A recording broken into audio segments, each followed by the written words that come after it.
Health officials on heightened alert as the Zika virus spreads across the Americas. Good evening, Bahamas. I'm Altaviz Munnings. And I'm Charisma Robinson.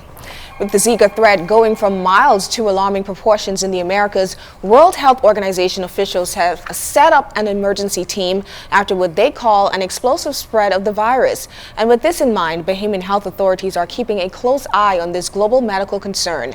Today, the Ministry of Health partnered with Environmental Health and the Pan American Health Organization in implementing a strategy to tackle the spread of the mosquito-borne virus. LaDon Davis tells us that health officials are prepared should the virus make its way to our shores. At this time for Zika.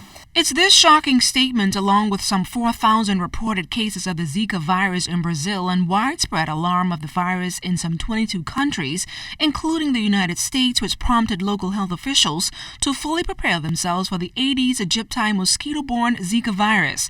The virus emanates from the same aggressive mosquito which causes the dengue fever, and 8 to 10 people are most likely to have symptoms which last up to a week.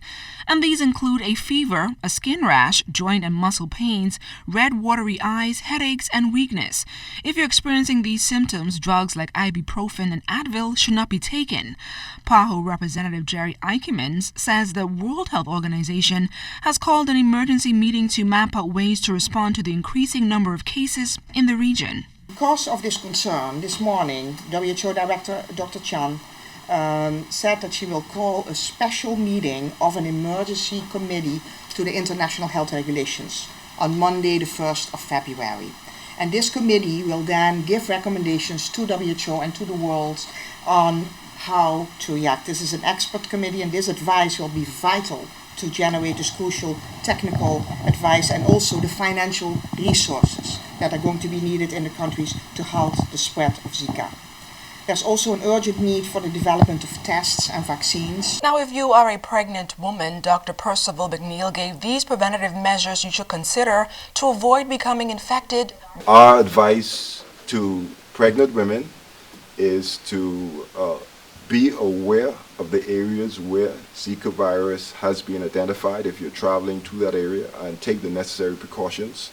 So far, the preventive measures recommended are to wear long clothing if the weather allows, and to use insect repellents. The CDC has listed a number of insect repellents which are safe to use both in pregnancy and in babies. The pediatrician also stressed that if these precautions are not met, those babies could be born with birth defects.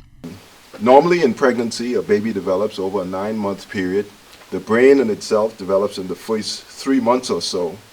And it is believed that exposure to the Zika virus during that critical 3 months of brain development is what affects the microcephaly or small heads.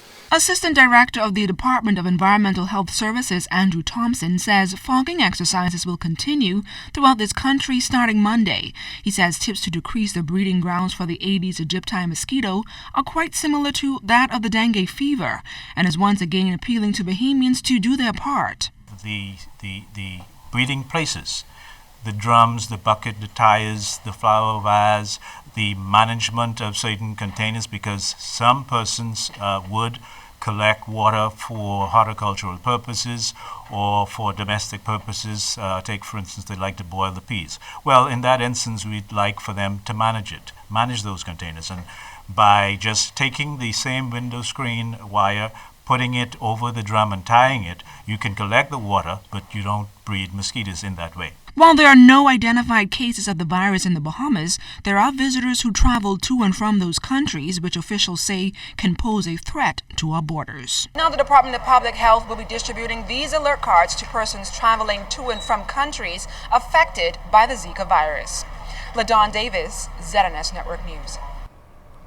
Now, health officials also have a hotline for people seeking information on the Zika virus. You can call 502-4790 or 502-4776.